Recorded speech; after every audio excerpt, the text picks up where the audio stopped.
9. Tonuşuş yoludaki bir istirahat.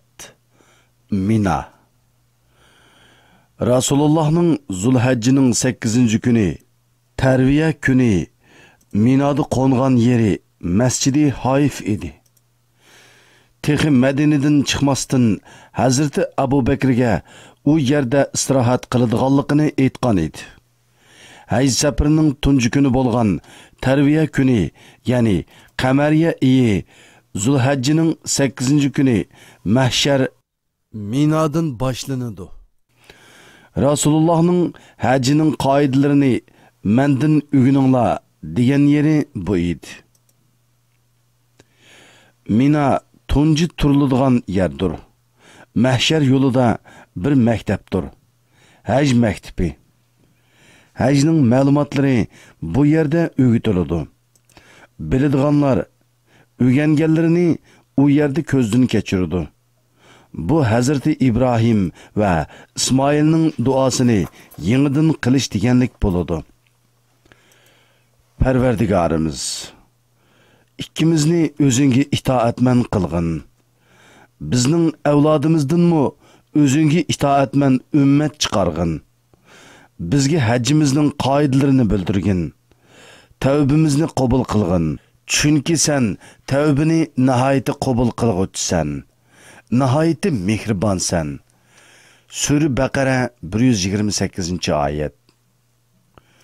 Kunning hammasi va yo bir qismi Rasululloh xotirasiga hurmatlash yuzasidan u yerda o'tkaziladi.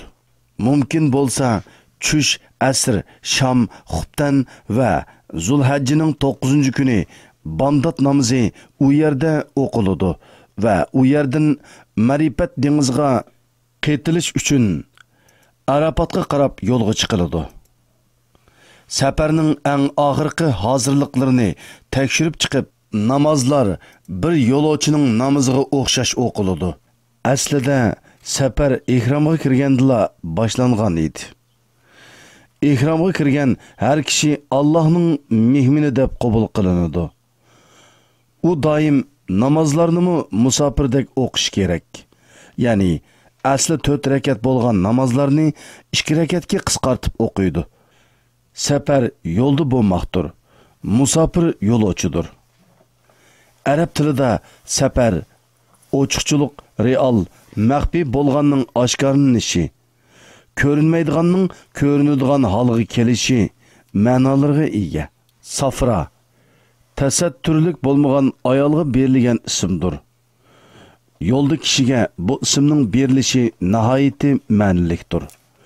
Chunki safar qilish insonning haqiqiy yuzini oshkorlaydigan, insonning sir qutisini ochadigan, insonning taqvo olgan niqoblarini tushirib, haqiqiy yuz bilan ko'rinishini amalga oshiradigan bir holatdir.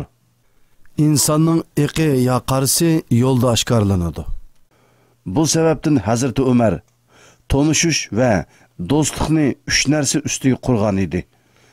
Ilm berim, do'stlik, safar. Safardishing yo'ldan burun keladi. Shonashqa konular bu qoidani ko'nirmaydigan bir qilibga solgan ekan. Avval rafiq, sümmet tariq, oldi bilan yo'l hamroying, ondan yo'l. Har bir hijrat Abu Bakrga o'xshash bir hamrohga muhtojdir. Yuriking yurikiga tayinadigan, dardingni dardiga qo'shadigan, birlikda kulishga emas, birlikda yig'lashga va hatto birlikda o'lishga jon pido qiladigan do'st. Egizchi rivoyatlarda aytilishicha, Odam otamizmi yitirib qo'ygan yo'l hamroyi Havo onamizni bu tuproqlarda topgan emasmidi? Birlikda istig'for aytib, birlikda yig'lash uchun, jannatni qaytadan birlikda tepib, mangu birlikda bo'lish uchun.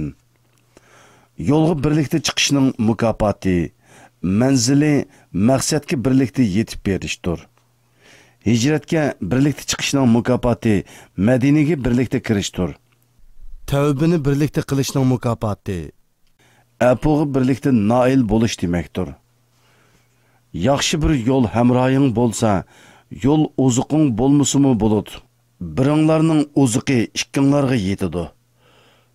Ozuq hozirlashdan burun hamroh izlashga kirishmak lozim. Niyati haj bo'lmasdan haq nima deb qala deydigan hamroh bilan yo'lga chiqish, xuddi go'sht yeyish niyati bilan qurbonlikqa pay qo'shgan kishining to'g'ri niyatli kishilarning qurbonligini qurbonlik sufatidan chiqarib etganga o'xshaydi.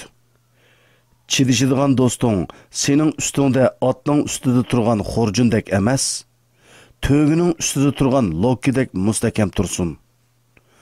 Badaningning bir parchasi holiga kelgan, silkinsa tushib ketmaydigan, osonli seni tashlab etmaydigan, yuraking ko'yganda sening ussuzligingni qondiradigan bir suv ombiriga o'xshaydigan, jiddiy vaqtda yiningda bo'ladigan, seni cho'l dashtlardan oshiradigan bir to'gi lokisiga o'xshash bo'lishi kerak.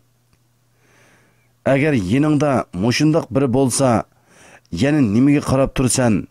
O'zingni Arafat yo'liga at. Ma'rifat yo'llariga atlan.